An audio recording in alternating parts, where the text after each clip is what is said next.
blast from the past. I think it's about time we got back to the future with a band from my hometown, L.A., Metallica.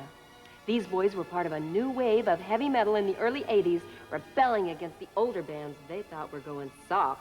And believe me, I could name names. Putting the heavy and the metal back into heavy metal has made Metallica stars everywhere from Yugoslavia to Japan. Here they are in a kick-ass show at London's Hammersmith Odeon.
James. We've had Metallica going for, you know, about 7 years now.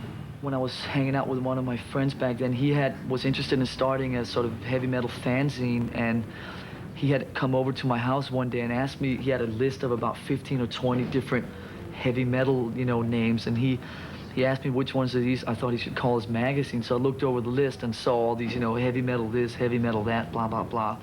And the name Metallica was on there, so I thought that was quite a good name. So I quickly thought to myself that I should steal that from him. So I just took that and basically told him to call his magazine something else, which he then did. And then when I finally got my own band together, I called it Metallica. Hey, cheers, everybody.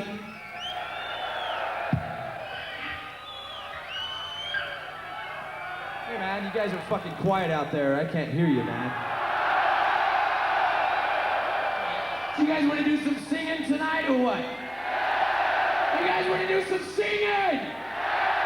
All right, you got the album Kill 'Em All? Okay, we're getting somewhere. Well, this is a fucking song where everyone gets like fucking hella together and gets as loud as they fucking want to. All right! This one goes something like, Seek and Destroy.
1980, there was this whole thing that was breaking out in this country, which was called, as you know, the new wave of British heavy metal, which greatly interested me. Just when bands like Iron Maiden, Def Leppard, Motorhead, Saxon were starting to break out in a big way, and I was reading all, you know, the press like Sounds and so forth, and getting all the records.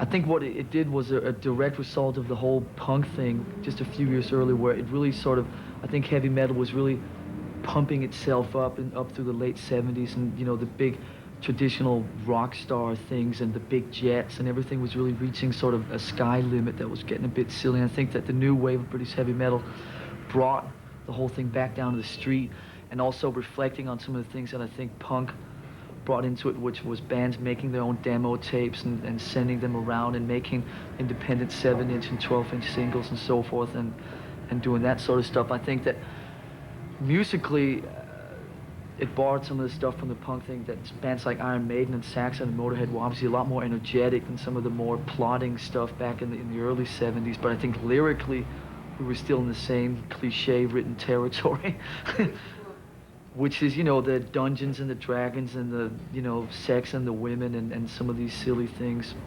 which is some of the stuff that we tried to avoid up through the years. But lyrically, that was probably the smallest advancement that was made. So what kinds of things do you write about? What do we write about? Well, we have over the last couple of years tried to avoid some of those things and concentrated more on some of the things that we see around us in real life.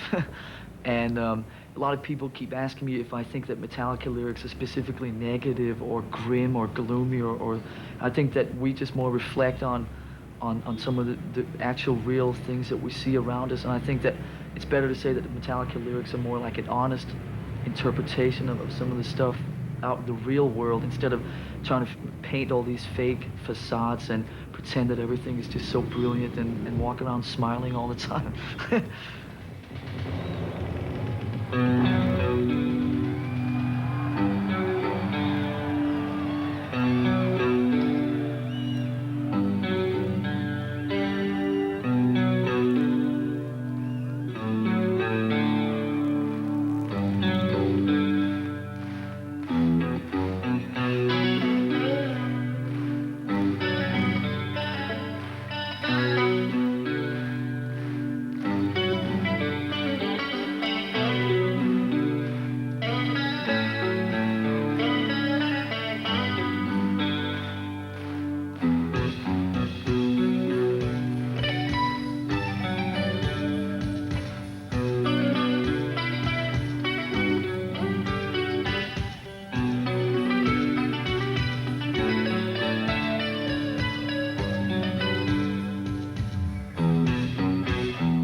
This life off from me. Oh, my breath is I wish it would take.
I really do not like categorizing Metallica, and I think that some of these categories that we put in over the last couple of years really do not sort of give a fair picture of how much different stuff that we do. And Which no, I mean, categories have you been pushing? the names of these categories escape me. You'll not get me to say them. We've been put in some of these extreme left categories. One of them starts with a T, and so forth. And it just, huh? I can't hear what you're saying. Thrash.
what seems to be happening now a lot in heavy, whatever you want to call it, is that people are so worried about things like guitar players are very worried about, you know, speed and things like that. Drummers are very, you know, play as fast as they can and being as flashy as possible. And I think what is going on is that I think most people sort of care more about those kind of things than an actual feel for the music, which I think is very dangerous. And I think that the current heavy metal scene is really moving away from when I think that it peaked in, you know, 81, 82. I think that bands have no sort of individualities anymore. They have no personalities. They're all just sort of, everyone's just copying what everyone else is doing. Everyone is playing it very, very safe.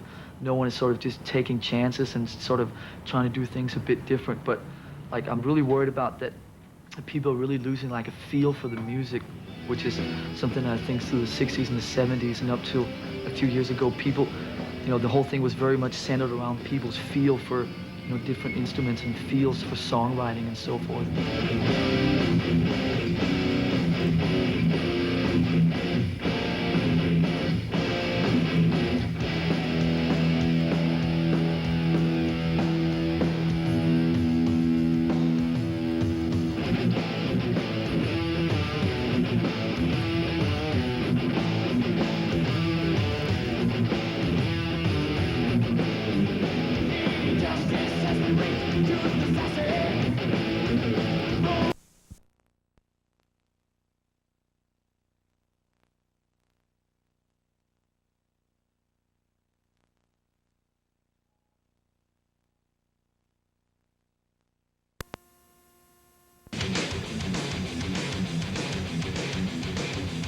Well, I think that obviously, as you know very well, a lot of those bands, the English bands, were so groundbreaking. I think in the late 70s, early 80s, so many, you know, came up with new sounds and new ideas, and it was very looked for a very bright future back in the early 80s for a lot of these bands, from Iron Maiden to Judas Priest to Saxon and so on. But I think what happened, unfortunately, is that a lot of the bands kind of got stuck. And I think that for some reason, most of those English bands didn't really, didn't really mature or progress or sort of evolve all the time, you know, like, I think that maybe more of the American bands in the last few years keep evolving, try new ideas, go in different musical directions and so on, where most of the English bands kind of got a little stuck. And I think that that's why you see now that there's a lot of dissension within the ranks of these bands and so on, and because, you know, some of these bands aren't quite as successful as they were a few years ago. I mean, I have a lot of respect for these bands, and I think they're great bands, but I think it was very much a kind of almost an English mentality to sort of just, you know, keep doing what you're doing and be true to your roots and stuff like that, which certainly is one approach. But I think maybe some of the American mentality was a little more to keep trying different things and going in different musical directions and so on. So I think, yes, there is a little bit of a transfer of, you know, obviously now up in America you have all the Seattle thing and so on, and it just seems like there's not anything very young, new, and exciting coming out of England that everybody's really getting, you know, excited or thrilled about. So I guess for right now, most of the stuff that everybody keeps talking about that turns people on seems to be coming from America. But, you know, again, maybe in a few years it'll go back to England. But for right now, the focus does seem to be on all the up-and-coming American bands.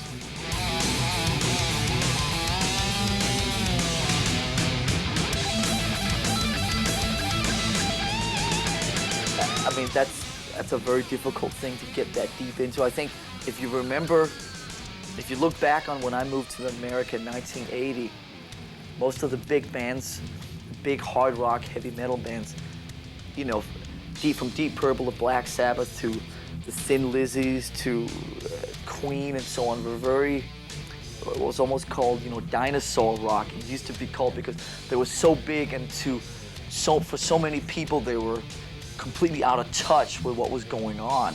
And when punk punk was, I think, a direct answer to that. In 1976, punk brought music for a lot of young people back down to the street, back down to earth and so on. And then, as you know, the music that I was very inspired by, the new wave of British heavy metal, was just hard rock's answer to the punk thing.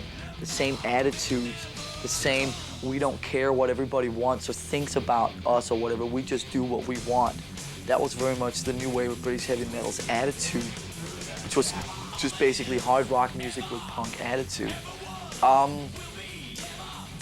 And at that time in America, obviously things were not very good. You had all the bands like Journey and, you know, Styx and Kansas and Van Halen, and all these things were very radio. There was not really a street scene in America. So it was in England in the early 80s, and then it kind of shifted over towards America.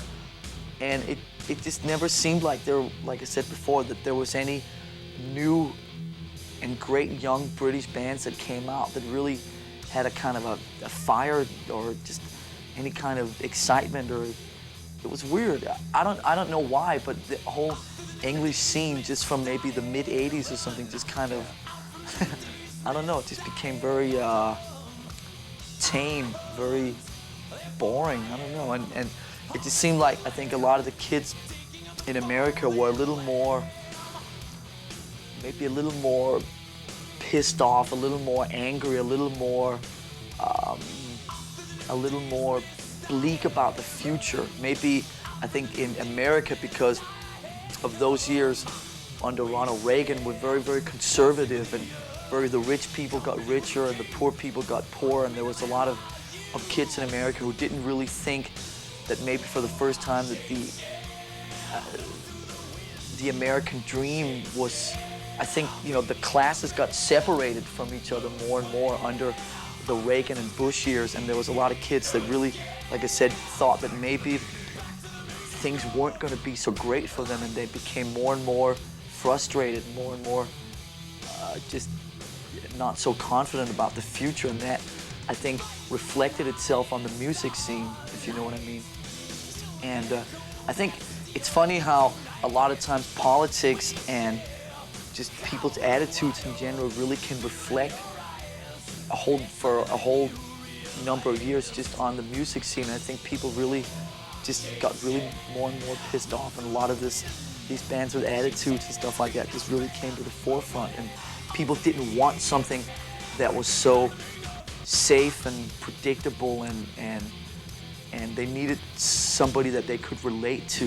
You know, young kids in America needed somebody that they could relate to, that they thought shared their thoughts and ideas and attitudes, and were the same frustrated kids. They wanted their heroes to be the same frustrated kids as they were themselves. You know, Axl Rose and James Hetfield and so on, you know. So.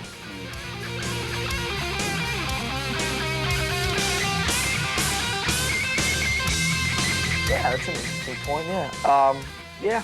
Yeah, I think most of the, you know, I mean, let's face it, as great as Iron Maiden were, and you know that they were one of my favorite bands, they were never really specifically pretty or something so that would fit right into MTV with bands like Motley Crue and Bon Jovi, and the same thing would go, you know, for Judas Priest and so on. I mean, they were always a little more just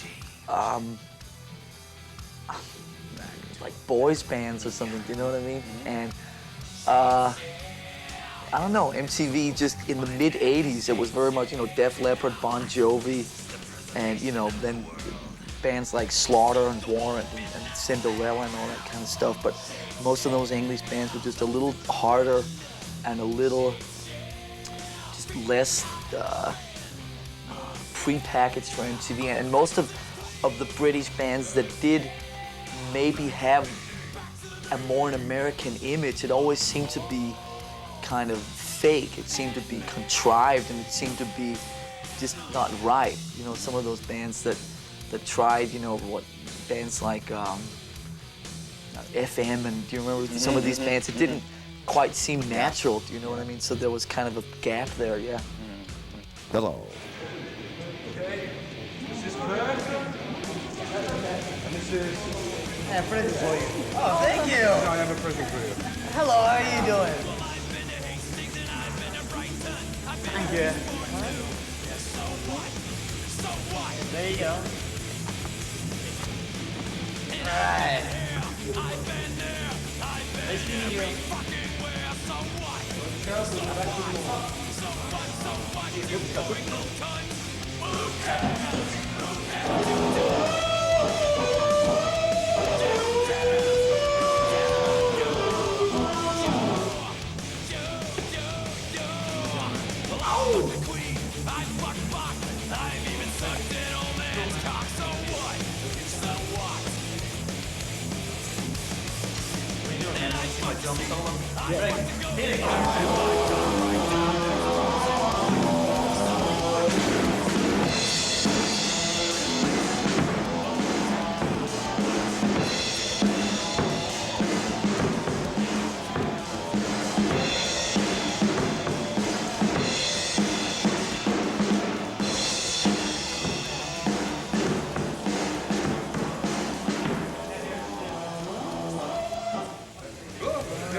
Thanks, man.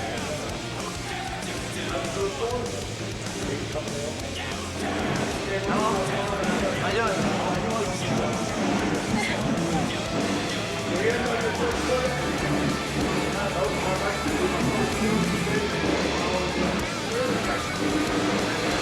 2こちらをご覧ください。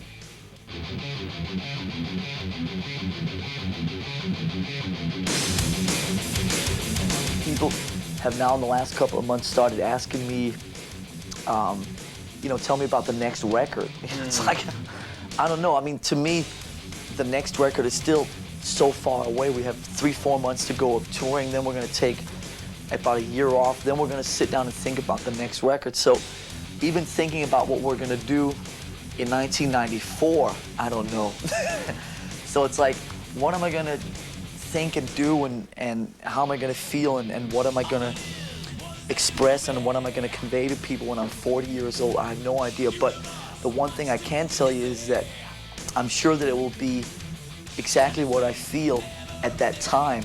It will not be me trying to tell people what they would want to hear from me, or trying to tell people what I would think they would want to hear from me. Do you know what I mean? So, like I said, I mean, we really feel good right now about very much sort of, you know, I really feel that there is no barriers, there's no curtains, or there's no illusions or anything with our public and with the way that we present ourselves and how we interact and so on with everybody, from when we make music to we play to who we talk to and so on. And I'm sure that as we grow older, that will still be the case. So I don't know. I really don't know. I think that over the course of the last few years, it's pretty obvious that we have grown to feel more comfortable about exposing, I think, ourselves personally more and more, you know, as opposed to, say, 5-8 years ago. It's the 4 guys in this band are more sort of going in, or their personalities are more going in different directions because we feel more comfortable about being true to what our personalities are about. And you know, 5, 6, 8 years ago, it was very much, you know, Metallica. Everybody wears black. Everybody wears the same black T-shirt. Everybody says the same thing to the press. Everybody behaves the same way. Do you know what I mean? Now, the 4 of us go more and more in our own different directions and feel more comfortable with that. And I think that strengthens the band, that you have 4 guys who really are different from each other and don't pretend that we're not different from each other. And as time goes by, we don't grow further apart. That's very important, that people understand that we don't grow further apart, but we become more and more different from each other but what holds us together, which is Metallica, becomes stronger and stronger. And I really feel, you know, the last couple days, like yesterday, we came in to Narita and we came here, it was about 3 o'clock, the four of us went out, had a meal together, just the four of us, and we had some drinks together, and it was really, I don't know, it was really solid, you know, in a great way. And so I think that you'll find over the course of, say, in 10 years from now, me and James will be even more different from each other than we are today. But Metallica will hopefully be as strong as it is today. And Kirk and, you know, everybody just kind of roams around in their own spaces more and more. But it really is amazing because I look to all these other bands in the last couple of years that have gone through losing members and breakups and so on. And I really feel that that's not going to happen to us.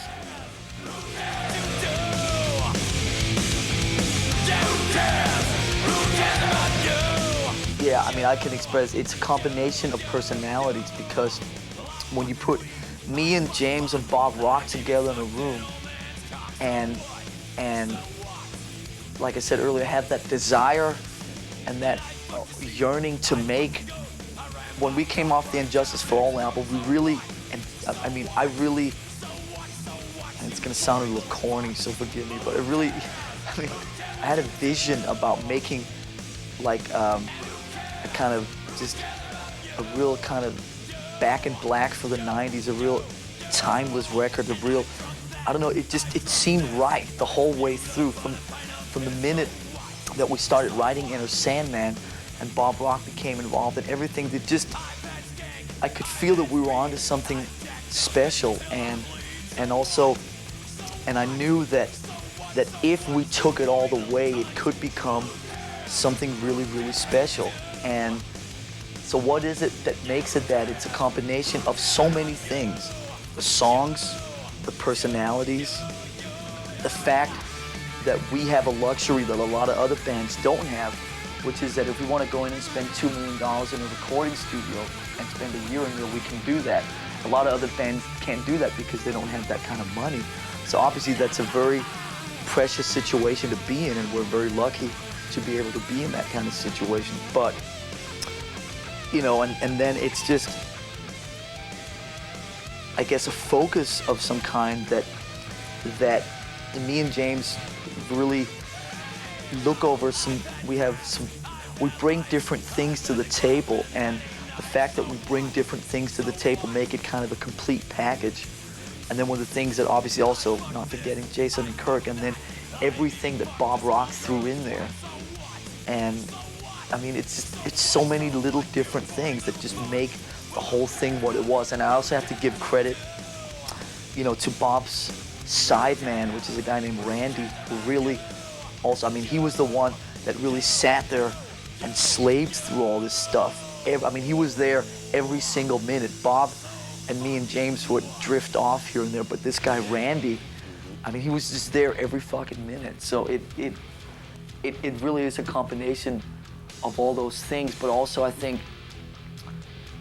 I don't know, timing. You know, the thing about timing is a really interesting thing because it's timing and luck. Sometimes just things happen. Why have AC/DC not made a record as great as Back in Black every time they go in the studio? It, you know, just once in a while things just all pile up at the right time. And like that's what I'm saying.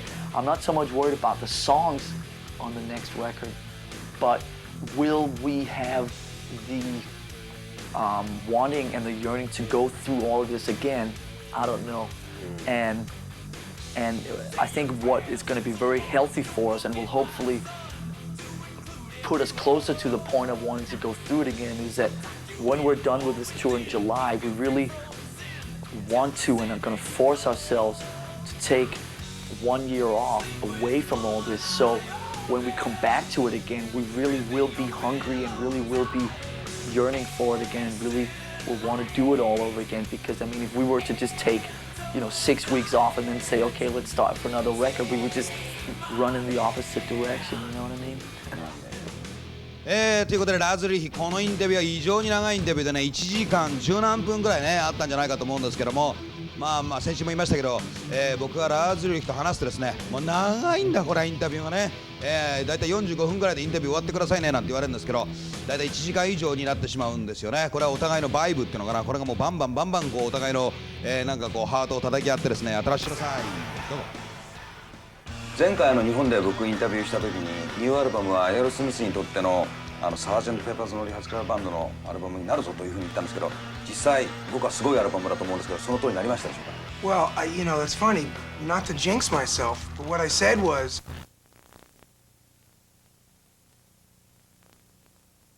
James Hetfield, rhythm guitar and vocals, age 21. Kirk Hammett, I play lead guitar and I am 54. I'm Ian Pace, I play drums and I'm 22 years old.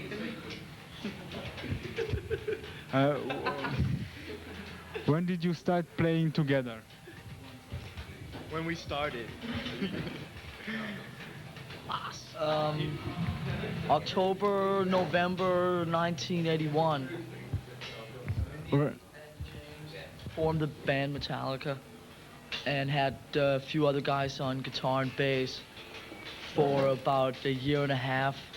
Cliff joined in the spring of '83, and Kirk joined a couple of months later, April '83. Okay.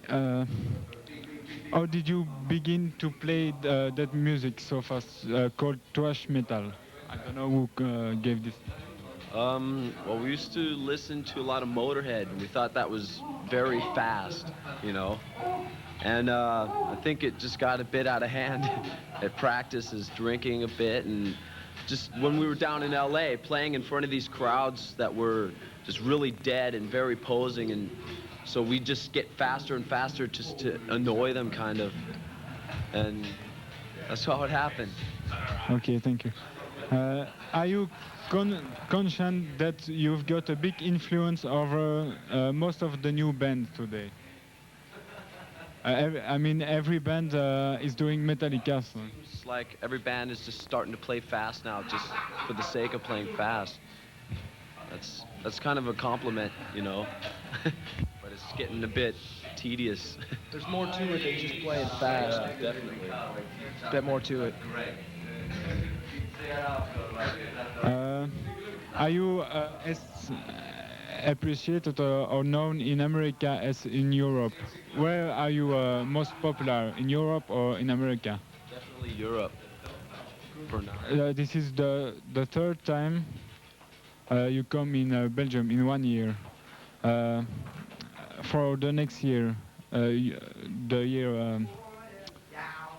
other years, will you come also so much in Belgium and France?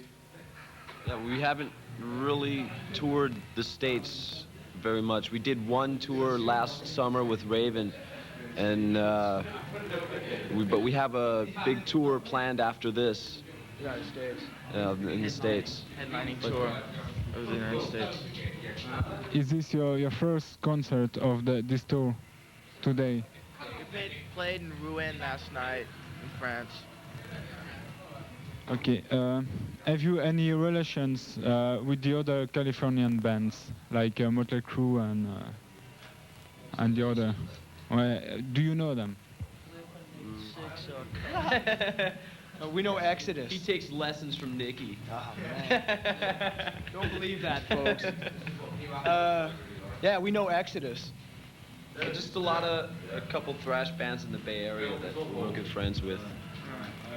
Slayer, you know them? Kind of close friends. See him once in a while. But Exodus, I hang out a lot. Okay. What do you want to say about your new album? Buy it, damn it. Buy it or die. Not quite. It's a little bit different than Kill Them All. Improvement. Produced ourselves, and so we kind of got more of our own feeling into it.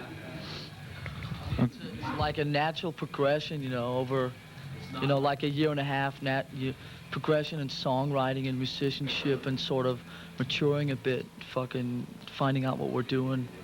Things like realizing that you don't have to depend on speed just to be powerful. You know, every song is not just 100 miles an hour, but it's still heavy and powerful.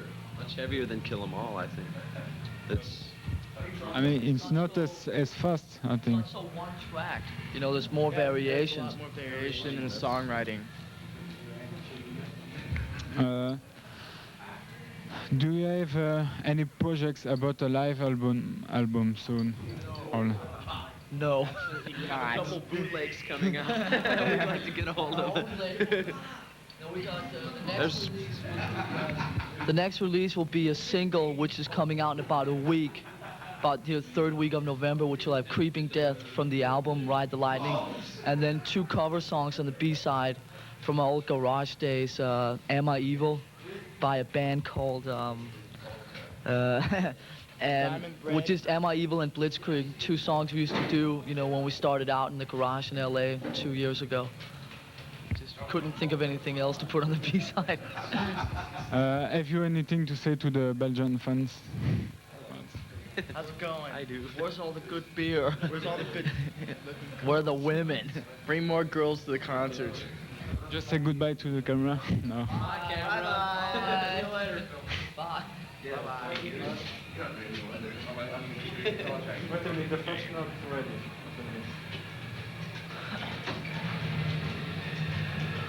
What?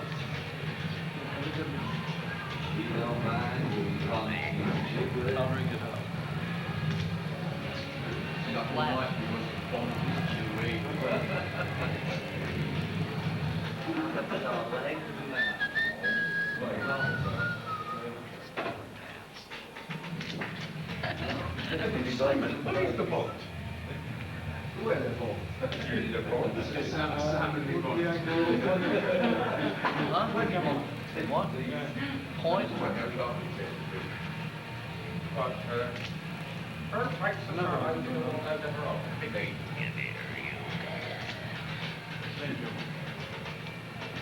Okay. How you doing? From that bad white. You look great, look at that. That's smiling man. Where was that?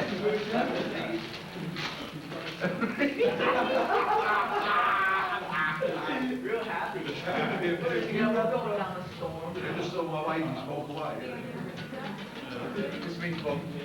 This means Bob.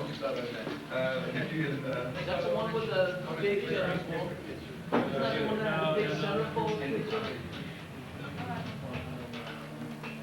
Yeah, sure. Oh, sure. No, that's from an earlier slide. No.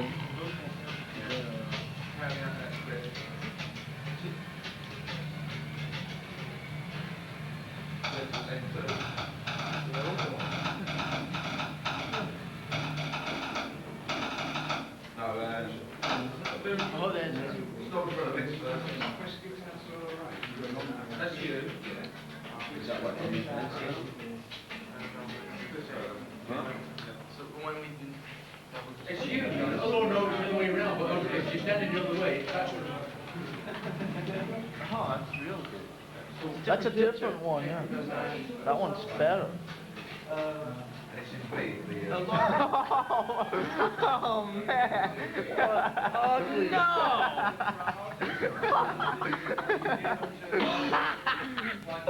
Oh no! Oh no! That's the worst thing ever. Do you have extra copies of these? I can have these blue threads. They're real fun. What's that? That's a different one. That's a better one than the one that's going around. Fucking crap. Your photo is So good. Get out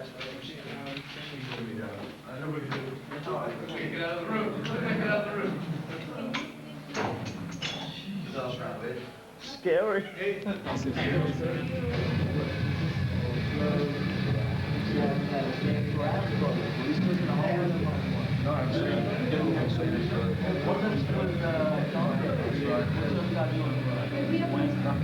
Yeah, wang it, playing dance. I've never been so pissed in my life. So good. You want something like that? No, if I can afford it.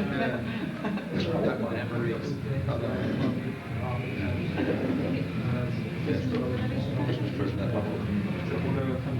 Oh, that's nice, yeah. What the fuck?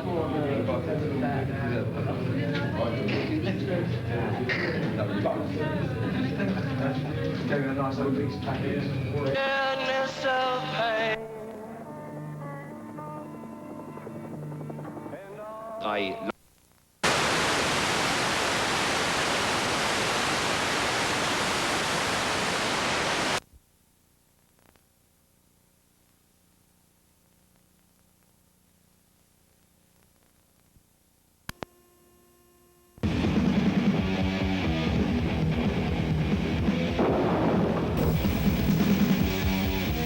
In the past 6 years, Metallica have gone from cult status to become one of the most prominent heavy metal bands in the world. Earlier this year, they were selected to represent the metal category at the Grammy Awards presentation, and their song One made a very strong showing on the Billboard singles charts in America. Also, they made a promotional video for One, ending their stance against doing that. Recently, we had a chance to go to Hamilton. We went to Copps Coliseum and spoke to band members Lars Ulrich and Kirk Hammett. We also talked to the crew that make the Metallica show what it is, the sound, lights, staging, and special effects guys. And most importantly, the fans who have supported Metallica since the outset. As part of our special, we'll have some bits from the Metallica home video, Cliff 'Em All. And at the end, great giveaways, so stay tuned. Metallica, Justice on Wheels, a comprehensive look at probably the most influential band in metal today. Metallica are a thing unto themselves, to be honest with you. To imitate is to create. You have to start somewhere. It all comes from the music. You have to know the music inside out. I think we're very, very honest about our natural sort of growth and development. Metallica will just hit home and hit it hard. You know, they get to the point.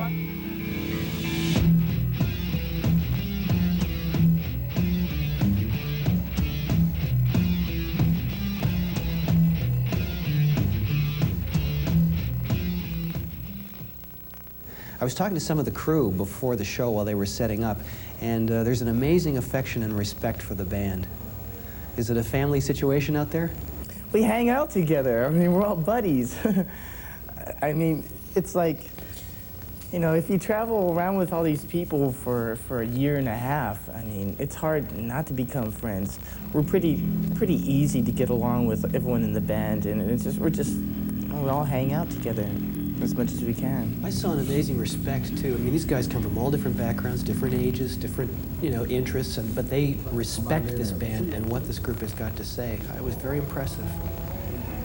Well, like I said, you know, it's all a mutual sort of thing. We respect them because these guys are the best in what they do.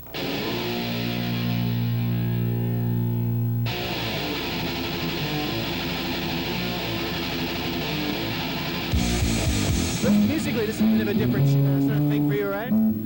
Yeah, I enjoy it though. I like Metallica, a lot of energy and that. They're pretty nice guys and, you know, no complaints at all. What's like the hairiest situation you could run into during a show? With who? With Metallica? Yeah. I once had my arm pulled out of a socket at a show in Houston a few years ago, yeah. James used to jump into the crowd and I used to jump in and get him out, and I got my arm pulled out of its socket one night, so that was pretty hairy, I guess, you know. Not too pleasant, but, you know, that's pretty bad. I mean, there could be worse things than that. But, you know, that's pretty bad. How many instruments are you working with at any given time? What, guitars? Yeah. He only takes 3 on the road. Like some guitarists will take like a dozen, maybe. Like Kirk uses a few more, but I only have to look after 3, so it could be worse. I would think with the speed approach to playing that he'd be breaking strings tonight. How do you deal with that? Yeah, some nights he breaks. I think the record so far is 5 in a night. He wants to put 5, but I mean, last few nights has been pretty good. We've had a good run, so let's, you know, touch wood and hope it keeps up.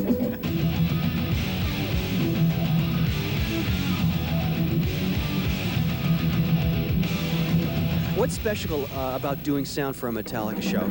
I think Metallica as a band are more of a concept sound as opposed to a sort of a general rock and roll sound. It's like, okay, you can do an overall sound, but it doesn't suit Metallica. It sounds real sort of flat and not very powerful unless you get some sort of bottom end and some power behind it. You have to create the power. How's that different from any other rock and roll gig that you might do? I think everything else is much easier, actually. Metallica are a thing unto themselves, to be honest with you. Now, when one thinks of an arena show, you think about everything like being completely worked out, cue to cue, everything just being as tight as possible. Is there any room for improvisation and changing the show? Really? All the time. Metallica are full of that. I mean, if they played the set twice in a row, it would be amazing. You know, every night's a different thing, literally. Really? To the way they play, to the way everybody feels, the way it's going to go over. You ever get caught by surprise? All the time. Give me an example. What happens? It's endless. I mean, when they change songs, they'll drop a song, or sometimes they might suddenly throw a song in that they haven't even told me about. It's like, oh, let's do Four Horsemen or Leper Messiah or something. It's like, just go for it. It's like, you know, what can I do? I've just got to make it louder in the story, you know. It's interesting, though. It's interesting. As I said, it's a different concept to any other band because they are like, they play all the time, you know, it's like a wall of sound. So you have to create this wall of sound and try to make it listenable, you know, to make it sort of come over as one thing. I mean, nobody ever sort of shuts up to let somebody do a solo or anything. It's always like, that's it, we're playing. I'll sort it out as it goes along. How much are the fans a part of the show for you? Oh, 100%. They have to be. I mean, this is what I'm saying. It's like other people may come and see Metallica and think, what's that? You know, but the fans who are into Metallica, they understand what's trying to be captured with the energy involved. The band just ooze energy. It's like, and all I've got to do is try and capture that energy and put it over to the masses, you know.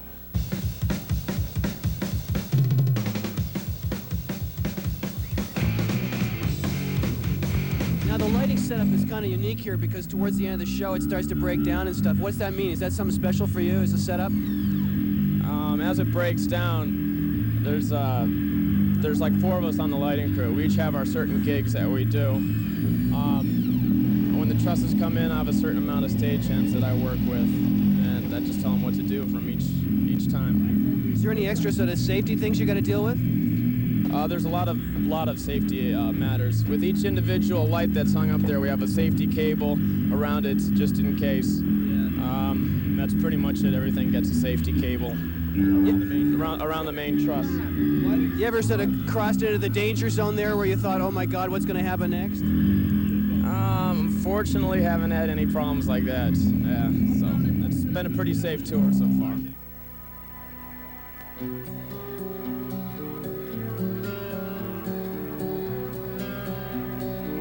Do you get together with the band before they start a tour and they say, look, here are the ideas that we want you to represent visually, and then you work it out with them?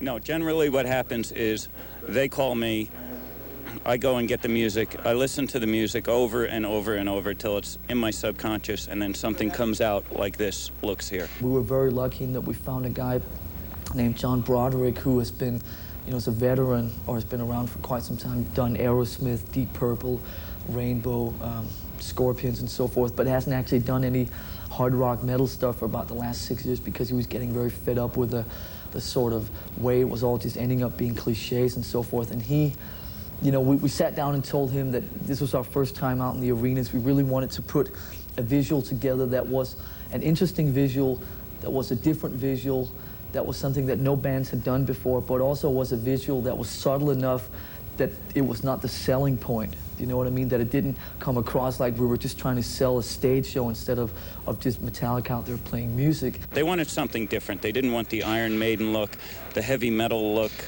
They didn't want the Judas Priest look at all. They wanted it to be different. They didn't want lots of beams. They wanted it to come from the meaning of the album, because if you read the lyrics, as any fan has, who has memorized the lyrics, you know what this band is about, is that they're about anti-war and anti-injustice and things like that.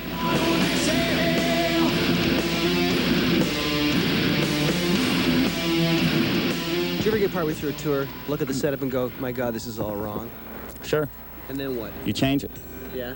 What's it like? How do you do that? You go into a full panic and you stay up for several days and you just change it around till it works. Sometimes I go out and I'll take a tour over from someone else. They might have to leave and go do another tour, or the band wasn't happy with them, and then you do the same thing. You change it around to make it what you need, but it all comes from the music. You have to know the music inside out. you know, better than the band knows their own music. I can tell the band at any point in any song what any band member is playing. They can't do that with each other.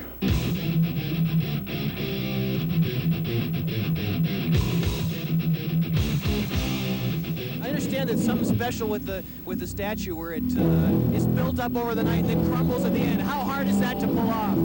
It's very easy now because we've done so many shows. It's just like going to bed. It's so easy, you know what I mean? We've done so many shows. I'm pretty good at it now.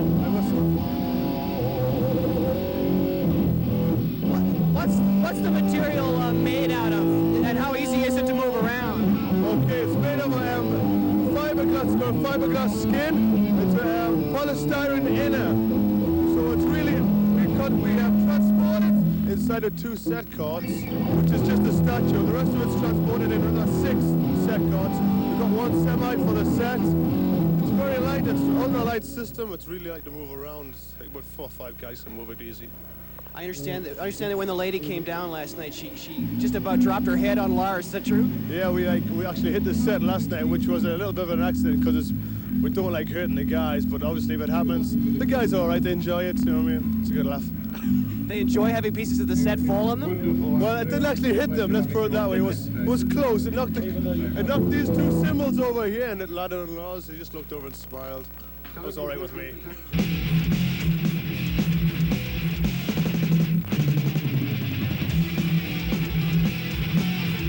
Create this stuff for them, or do they come to you and say, look, this is what we want to do, can you make it? These guys had a design of what they wanted, and so the lighting designer came to me and said, all right, this is what we want, and then I worked with him to make like his, like, you know, what he envisioned, you know, made it happen, and then I added a few of my own things. So this was like a collaboration, you know, of what they wanted and then what I could spice it up with and everything. So, what's the toughest part of your gig? Getting up in the morning. After that, it's pretty much smooth sailing. I guess the stuff up in the lighting truss, because I got to go up in the lighting truss and climb around up there, which isn't really that bad. It's just some days just climbing up the lighting truss is just like a royal pain. But I mean, it's not really the hardest job. So kids out there, this is like really pretty an easy job, you know.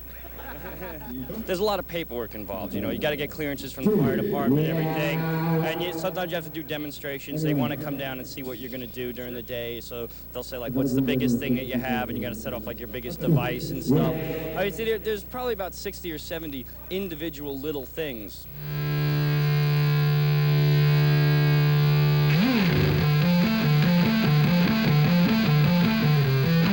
Do you handpick a lot of the guys that work on this tour? A lot of them I try to keep with me, like truck drivers. All the truck drivers out with me all come from AC/DC straight to here.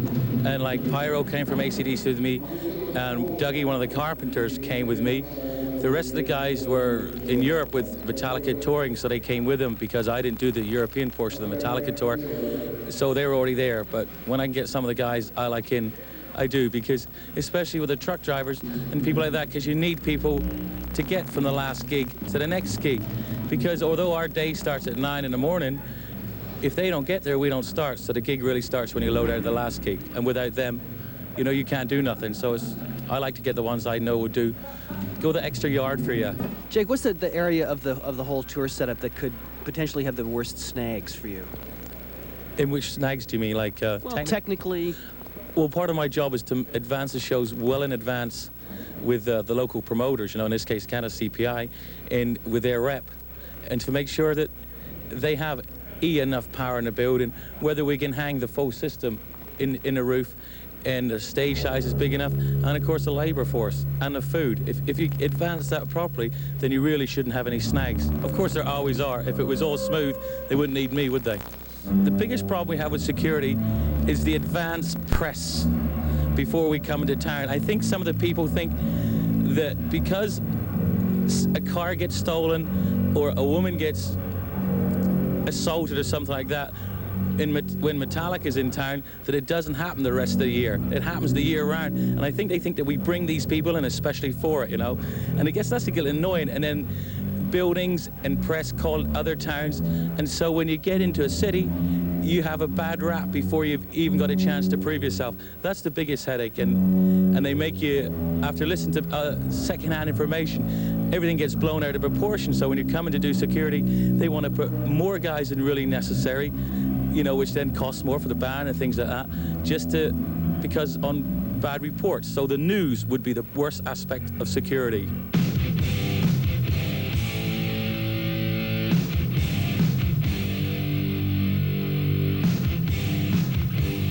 I don't do everything all the time, but it's just kind of keeping an eye on everything.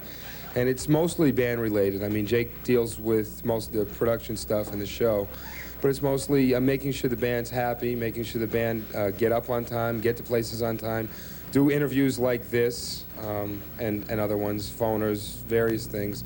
Just, you know, it's all band related with me and overall.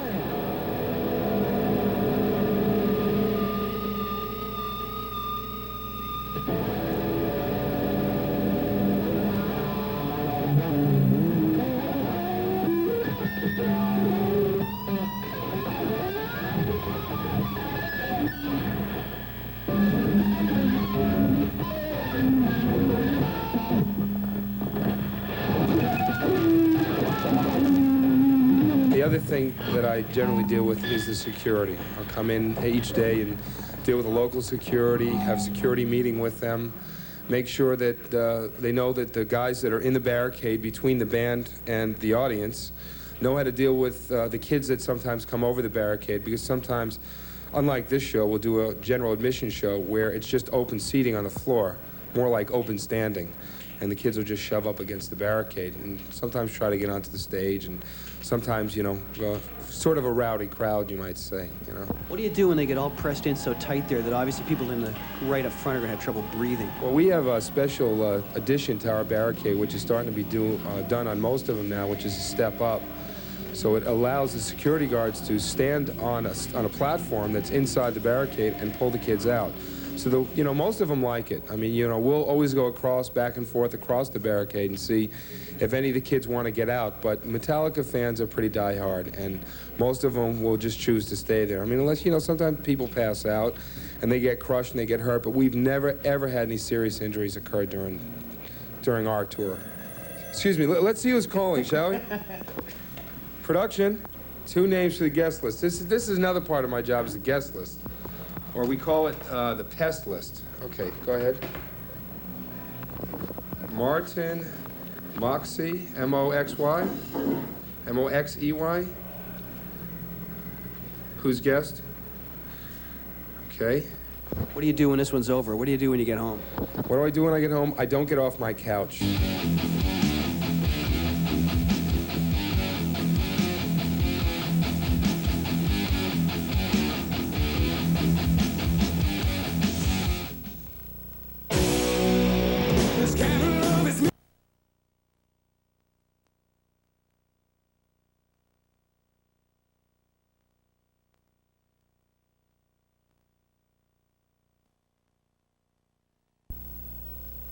You guys are the rowdiest crowd so far, I'll tell you.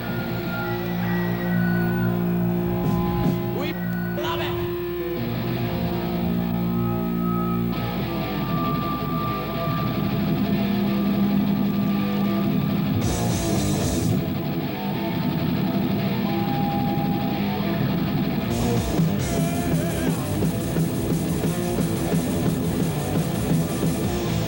All right, what is it about Metallica makes them special? They're great, man. They're great. What is it? They don't give a damn about anything. They're true to themselves. They're true. They don't care. They write what they want to say, and it's right against everything else. They created the wave that everyone else is riding. Yeah, you think so? How come? Because they were the first. They were original, man.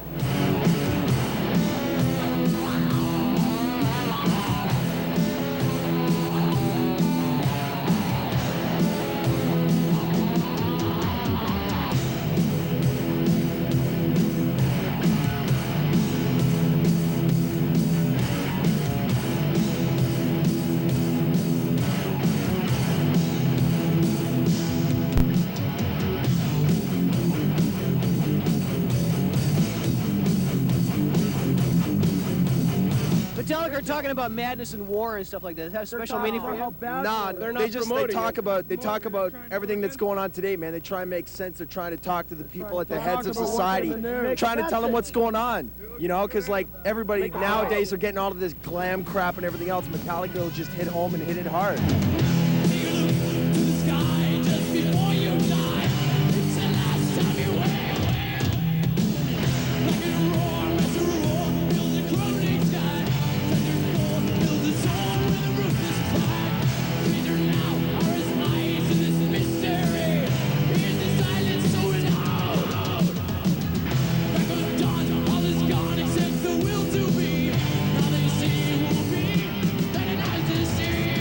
So if they're talking about real serious issues, how are they going to reach the people who don't know what's happening? They already have.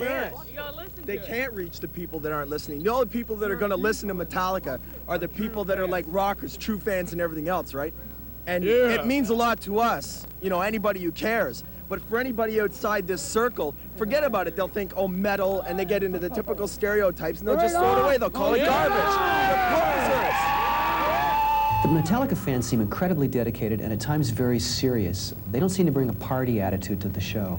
Well, I think that's too easy to just limit it to once, you know, and say this is how Metallica fans are, because I think what's quite interesting about our situation at the moment, excuse me, is that we seem to be appealing to a lot of different groups, which is a lot of different groups of people, where it's too easy just to say, you know, white male 12 to 17, you know, it's, you know, because you get the party people, you get the people that are very into the lyrics, which are probably some of the more serious people, you get the people that are very into just the energies that are being created, you get some of the people that are into some of the musicianship and some of the maybe more musical intricate things that we do, you get some punks, you get some of the more sort of yuppie kind of Village Voice, Rolling Stone kind of people, you know, who don't really generally like metal, but really like Metallica because they feel that Metallica has something slightly different to offer than one of the other metal bands. So, you know, it's just so many different kinds of people that just to sort of limit it and say, your fans seem very serious, I think there's a little more to it than that.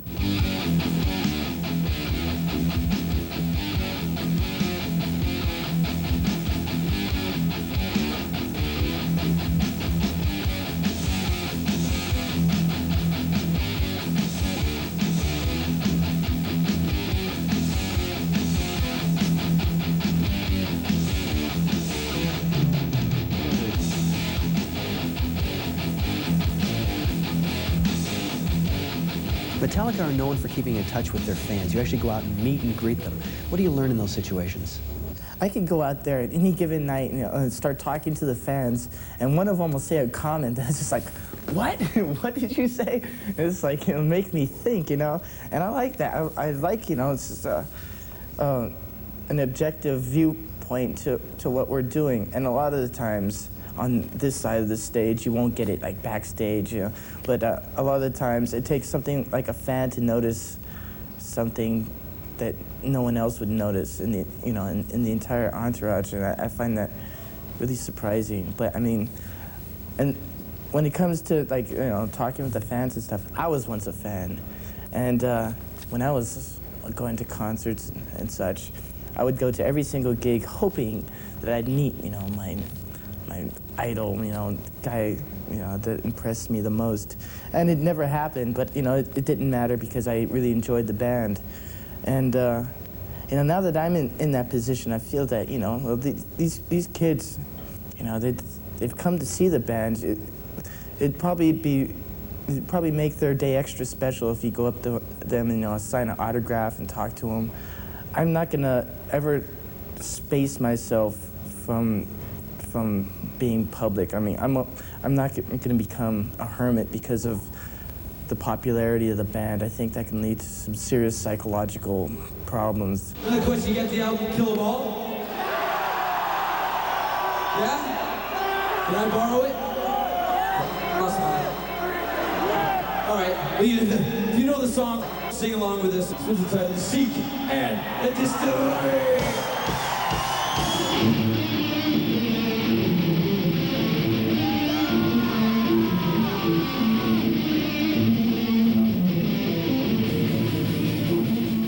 I think we're very, very honest about our natural sort of growth and development and so forth, and I don't think we try and sort of hide it. You know what I mean? I think some people, you know, if they hit upon a formula that's quite successful, you know, oh, well, we sold 1 million records this way, let's just keep doing it this way, even though their spirits or something might be taking them elsewhere, or their thoughts or whatever. So we just always, you know, we do a record every 2 years. We always make sure that what comes out and what is written and what's put together is always what feels completely right and natural for us at that time. So we don't really suppress any of the sort of growth or the maturing or anything that's been in the last couple of years. And I think that the kids who've been following us respect and know that, you know, whether they necessarily maybe agree with the growth of the maturing, that they know that it's honest, and that's something that they can really rely on. That, you know, what you see with Metallica is always very honest. It's not, they're not ulterior motives or secret formulas designed to, you know, attract more people or do things, you know, for business or for money or anything like that. That it's always very honest and straightforward. And I think a lot of people can really, you know, associate with that. What makes them different from, say, you know, Iron Maiden or Judas Priest or Bon Jovi? What makes them different? Yeah, they're better. They're better? Yeah. Why? Better what? Musicians? Better looking.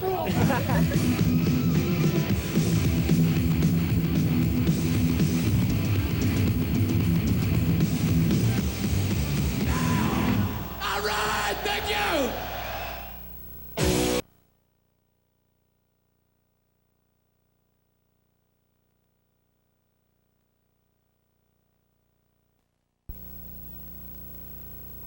My name is Donna Davis, and I'm here with Metallica, the hot new heavy metal band from LA.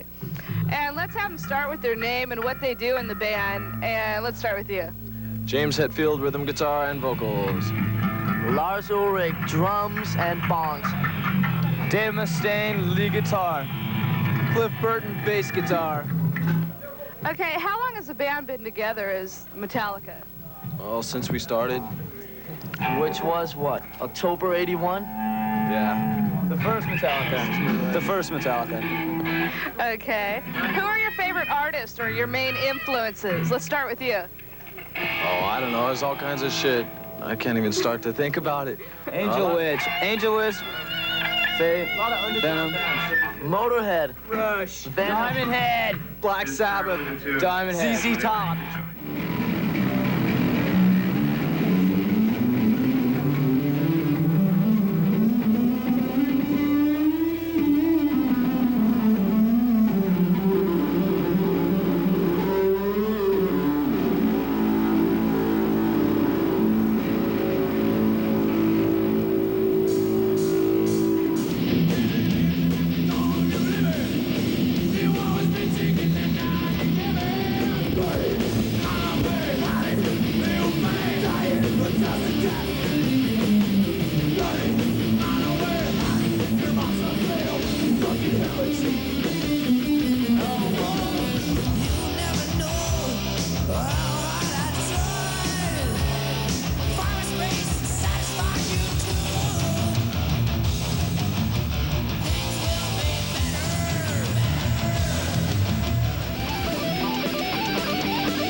Your style as a player, obviously you're known for the speed with which you play. What are the other hallmarks of your guitar style? Well, just a generally, I mean, overall, there's just a general aggression to the music and the way we approach, you know, the instruments. We play with a lot of distortion, a lot of low end, and just a certain feel, an aggressive feel that finds itself throughout all the music. I mean, there won't be any one particular song that we have that's like pretty all the way through. I mean, there's some, like, you know, nice little passages, nice acoustic passages, but sooner or later it gets real heavy and ugly. Are you influenced by blues players? Well, me myself, I've listened to quite a few blues guitar players in that, you know, Jimmy Page, Eric Clapton, Jimi Hendrix, the electric blues players of the late 60s and 70s. I mean, that's my connection with the blues. I never got that deep into it, like, you know, Robert Johnson or Willie Dixon or anything like that. Only because when I first started playing guitar, it was easier for me to listen to the electric blues players, and I haven't taken the time out nowadays to listen to that sort of thing. But I'm familiar with, you know, blues licks and blues phrasing, and I play slide guitar. I'm working on slide guitar. Wait, I can't really play slide guitar, but I really try. On a future record, maybe? You know, I was toying around with the idea of playing some slide guitar tonight in a certain song, but depends on how much guts I have to do it.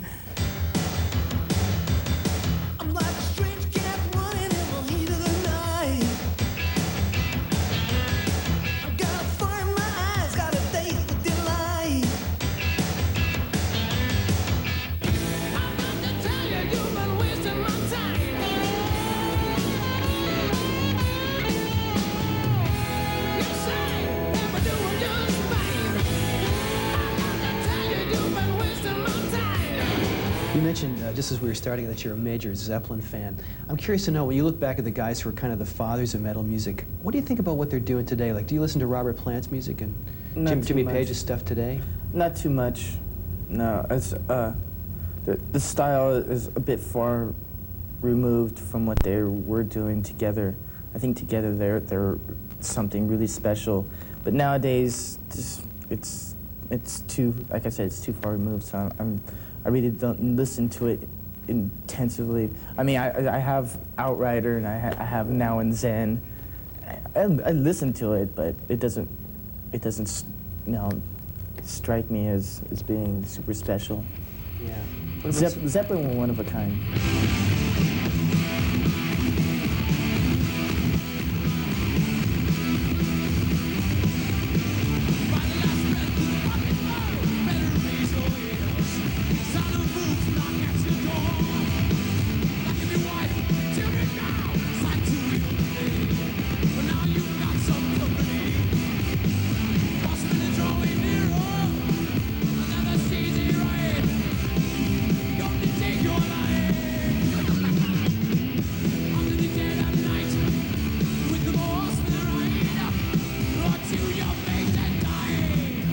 Could you imagine yourself experimenting with keyboards in the band and that kind of thing, like really altering the Metallica sound at any point? I don't think, I mean, if we ever decide to do something like that, I don't think we'd alter it too much. It would be just very slight. I can't see us, like, you know, overnight using you know, emulators and synthesizers and triggering and sampled sounds throughout our entire, you know, album. That'd be too much of a step to the left. But I would like to see some sort of musical growth like that. Stronger than reason, stronger than lies.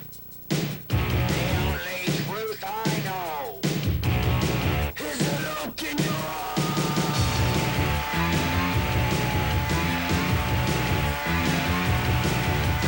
I listened to a band called The Ministry. This is like a industrial band, really angry sounding. Everyone I know doesn't like it except me. I listen to a lot of classical music. I'm trying to learn how to play classical guitar, but it's really difficult. It's taking me a long time, but I'm sticking to it. I listen to a lot of the stuff that I used to listen to when I was younger. I still listen to it, like UFO, Jimi Hendrix, Zeppelin, and then I listen to a lot of dark music, like horror movie soundtracks I love. And I like bands like The Misfits, Samhain, stuff like that, Danzig.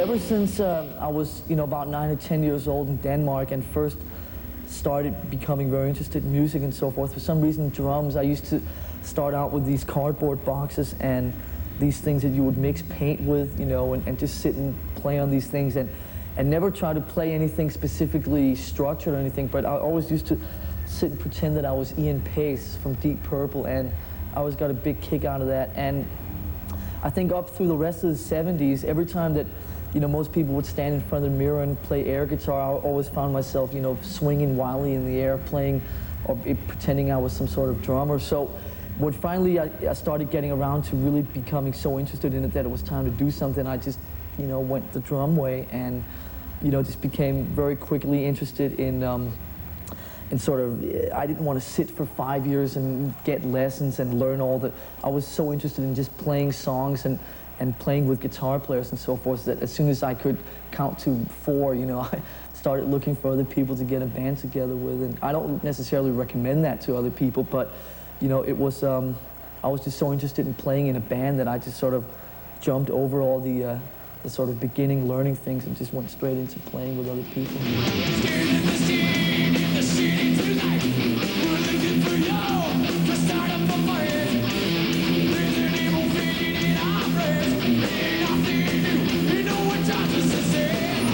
Sometimes it seems there's like 4 guys all soloing at once. How do you keep on top of what the other players are doing while you're on stage?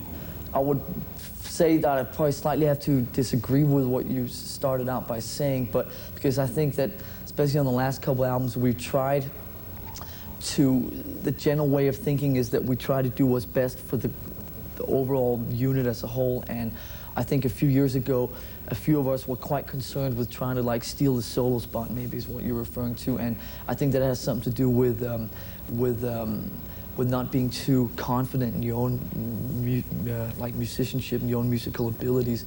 And I think that what we've done in the last couple of years is sort of pulled back and realized to start trying to do what's best for the unit as a whole. And I think that, you know, now we overplay when we have to and we sort of underplay when we have to. And, you know, I think it's just better to do what's best for the song as a whole. Can you tell me how you developed the themes for the new Metallica album? Most of those just come from hanging out and just, you know, dealing with what's around you and so forth. Obviously, we hang out a lot together, so a lot of those themes just come from, you know, what we talk about when we're together and some of the things that we see around us in, you know, the media and so forth. And if you notice, obviously a lot of the stuff on our last few albums deals with a lot of the things in the present. We don't write about, you know, 16th century dragons or anything like that. Or, I mean, we just write about some more realistic things to us and some things that we find interesting about some of the things that go on around us, you know, with just society in general and so forth. And so I think the general topics just come upon when someone stumbles over something that seems to be strong enough to substantiate doing like a full song around it or something.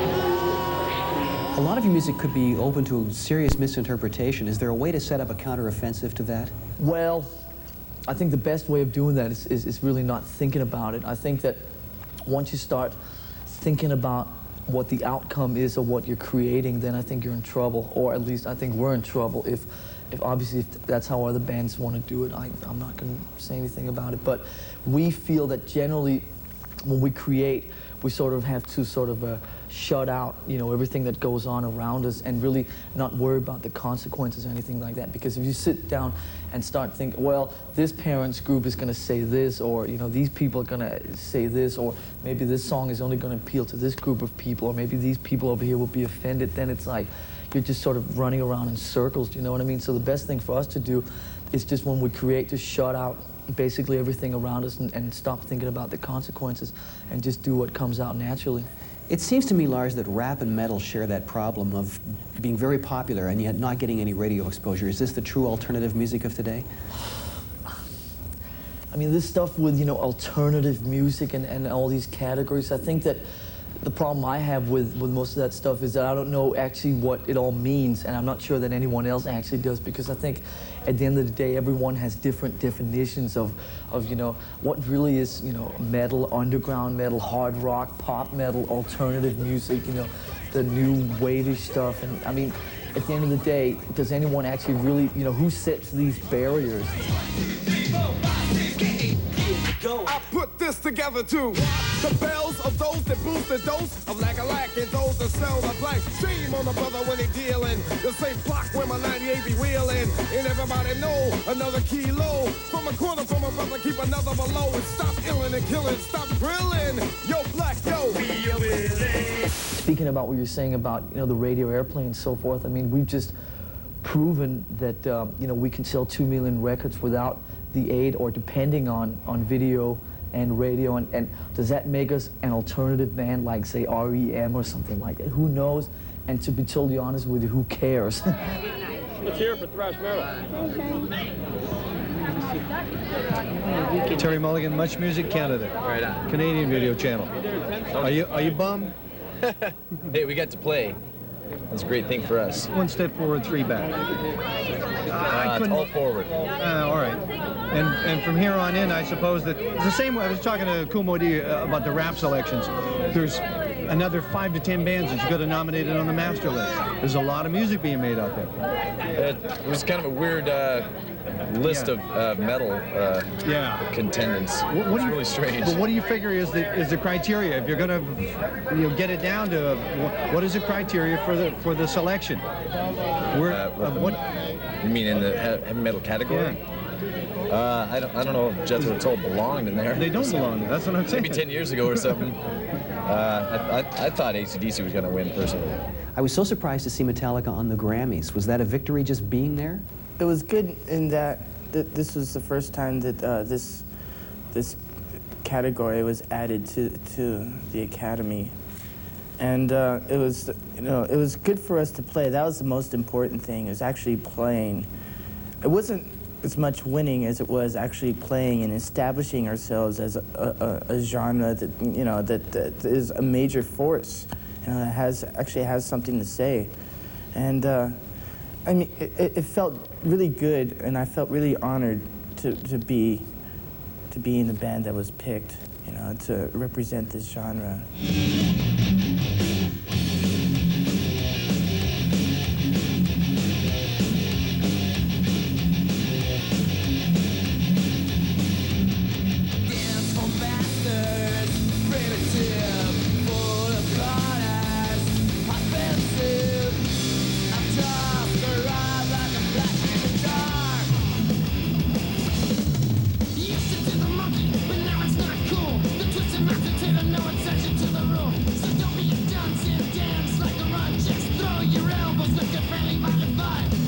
It seems to me that Metallica is being listed as a major influence on so many other bands today. Do you hear that influence out there? I hear a lot of things that are reminiscent of things we've done in the past. It's like this. When I was young and influential, I mean, well, I'm not that old, but when I first started out, I was influenced pretty easy. When I first heard Black Sabbath, I thought, wow, this is really cool. And for the next 6 months, everything I wrote sounded like Black Sabbath, and there's nothing wrong with that. To imitate is to create. You have to start somewhere. I'm just hoping that through all of this, there will be a band who will cite us as a major influence, who finds a sound all their own.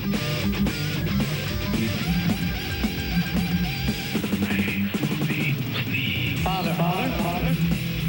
Each man faces death by himself.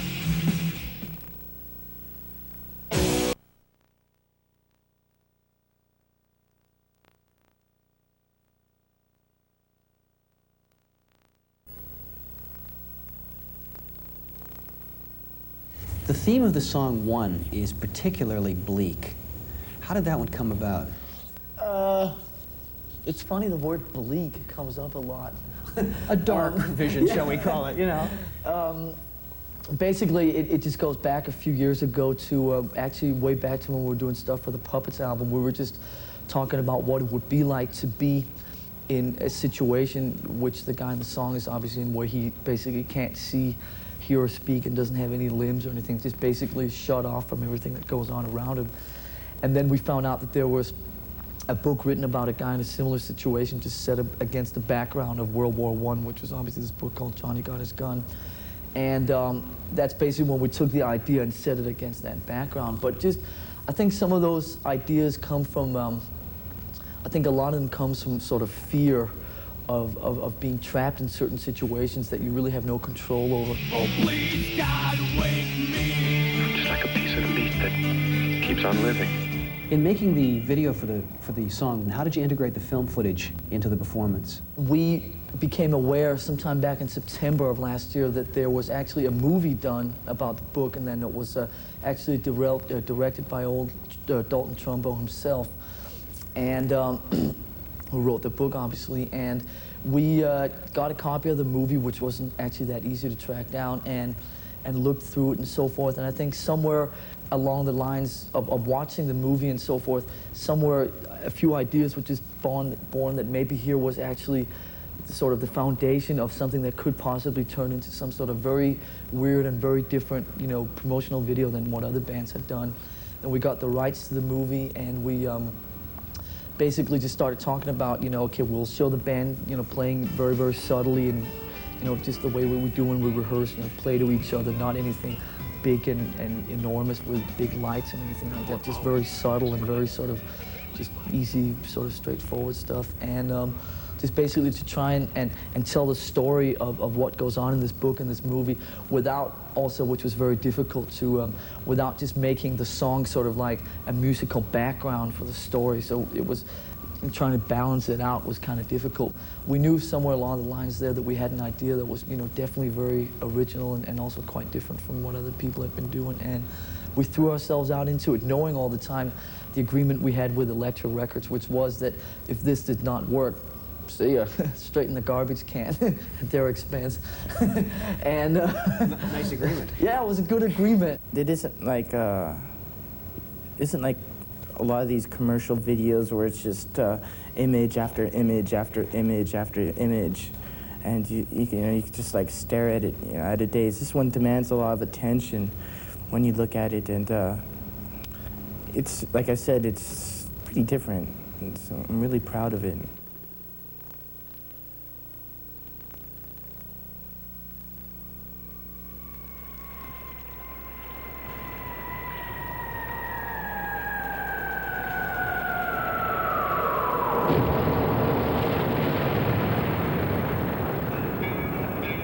Cerebrum has suffered massive and irreparable damage. You never know what has happened to him. Had I not been sure of this, I would not have permitted him to live. Where am I? Father? What happened? I need help. I need help.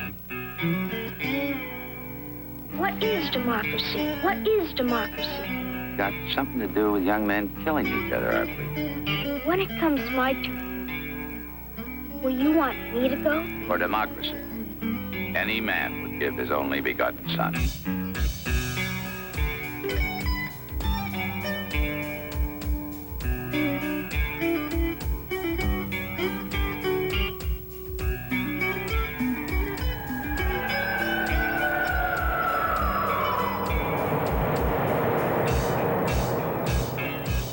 It is impossible for a decelebrated individual to experience pain, pleasure, memory, dreams, or thought of any kind. This young man will be as unfeeling, as unthinking as the dead until the day he joins them. I don't know whether I'm alive and dreaming or dead and remembering. How can you tell what's a dream and what's real when you can't even tell when you're awake and when you're asleep? Where am I? I can't remember anything. Can't tell if this is true or a dream. Deep down inside I feel the scream. This terrible silence stops in there. Now that the war is through with me, I'm waking up, I cannot see that there's not much left of me. Nothing is real but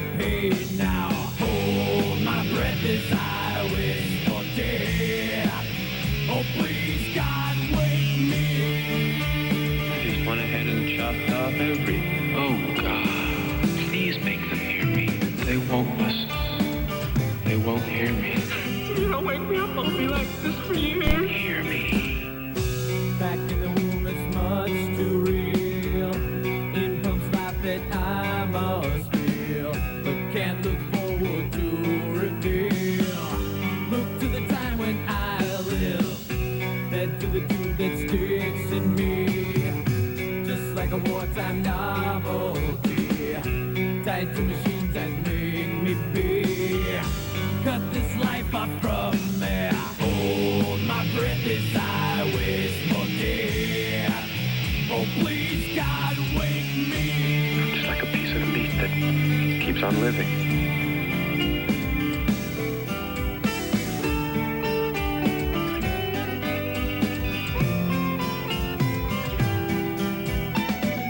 But it won't always be like this, will it? I can't live like this. I can't. Please, no, I can't. I can't. Help me. Somebody please help me. Mother, where are you? Help me, Mother. I'm having a nightmare and I can't wake up. Wake up. Now the world is gone. I'm just one.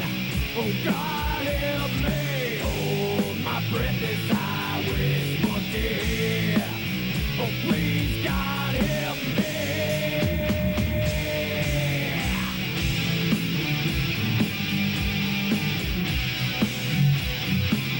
Me lying here like some freak in a carnival show.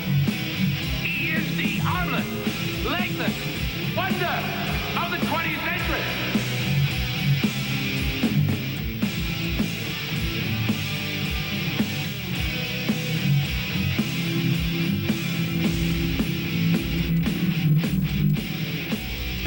Death has a dignity all its own.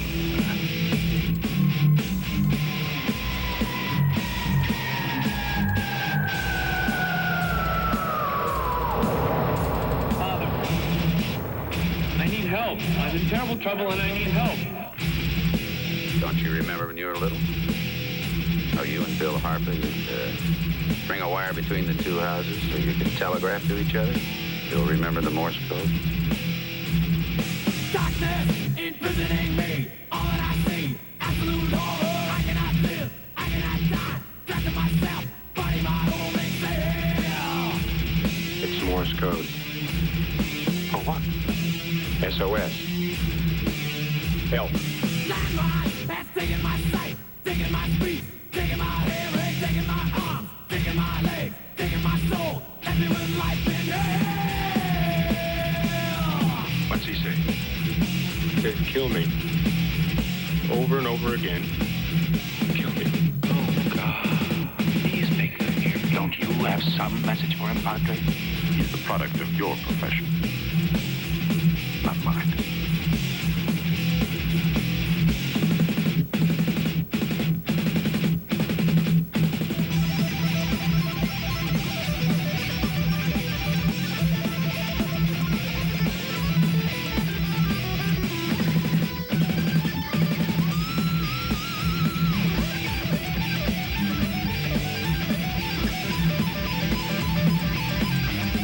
Kill me. They're asking you to kill me. Thank you.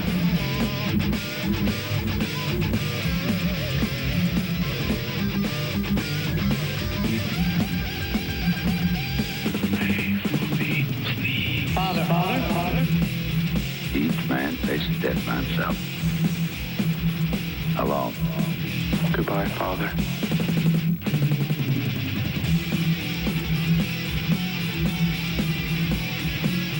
Inside me, I'm screaming. Nobody pays any attention. If I had arms, I could kill myself. If I had legs, I could run away. If I had a voice, I could talk and be some kind of company for myself. Why don't they get it over with and kill me? I could yell for help, but nobody'd help me. I've just got to do something. I don't see how I can go on like this.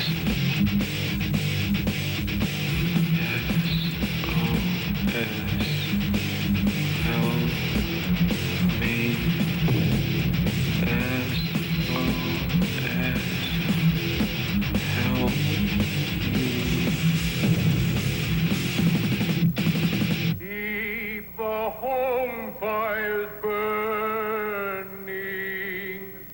while our hearts are young.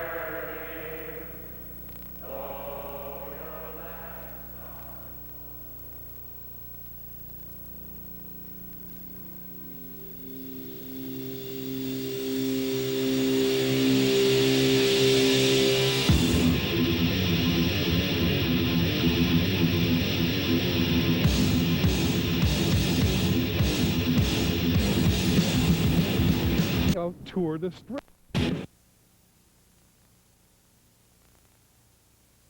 Magic Wagon, and we're gonna go tour the strip. These are the guys from Slaughter. Hey! Is everybody comfortable? Oh, we're just... All right, keep your hands in. So we're gonna do that. Hop aboard.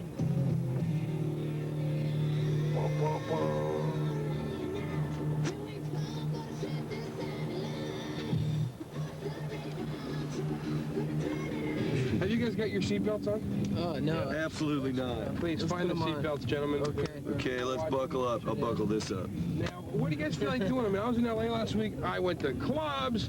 I went record shopping.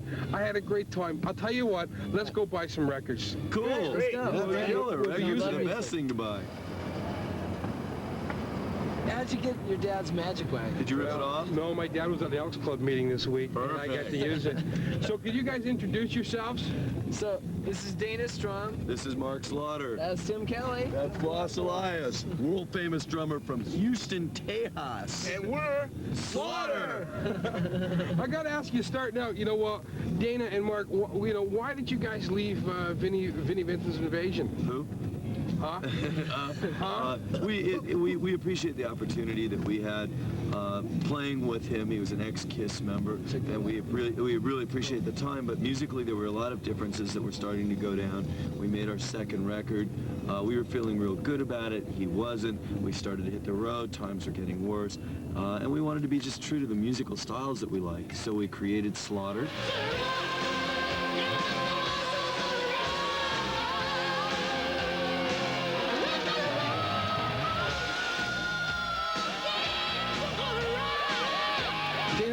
You produced the album. Yeah. All right, now, you know, in this time of like mega producers, like, you know, get Bruce Fairburn. He's a great guy. Great guy. Bob Rock, you know. Great guy. Both Canadians. You're prejudiced. Okay. First on the list you all might notice out there are both Canadians. Then you got Tom Werman. Right? It'd be great. Okay, keep going. Cool. Then how'd the record company let you guys produce it? We held a gun to their head and told them that... Actually took a chainsaw to their table. Office door. In New York and said, listen, we produce or else. No, we originally wanted Mutt Lang, who is not Canadian but in fact South African. And he was going to be several years down the road, several $1 million, was questioning whether or not he wanted to do a rock and roll album again. Slaughter for sure is a rock and roll band. We said that we didn't want a B-grade guy. Bob Rock was in particular was somebody that we wanted to talk to and we just never got around to it.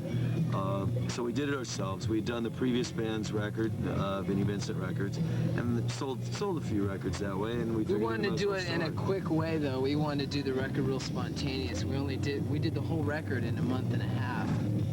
So this is Yonge Street, by the way. This is the main street of Toronto.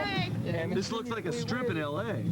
You know, it's real busy. Lots of lights, lots of neon, lots of flashes. This is very much like Las Vegas, where we're from, actually. Yeah. The neon especially, and some of the lighting. They have a thing called the Neon Graveyard in Las Vegas, which is all the old signs from the old days that they just they didn't bury them. They just have them like sitting outside. They turn them on. It's really cool. Did you tell your dad, by the way, next time we use his car, if he could get some air freshener going in? You're talking about you live in Las Vegas, and I'm listening to this song.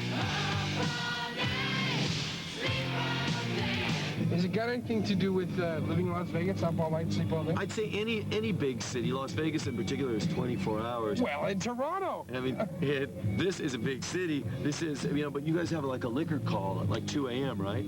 Is this time, like, you can't serve liquor anymore? Well, it depends on the province, but it's 1 o'clock here. 1 o'clock? Okay, well, Las Vegas, for example, there's no liquor law whatsoever. 6 in the morning, 5 in the morning, you can order drinks. So for us, like, when we go to bars or what have you, we're real surprised all the time when they go, last call. There's no such thing as last call. Las Vegas is one big no call.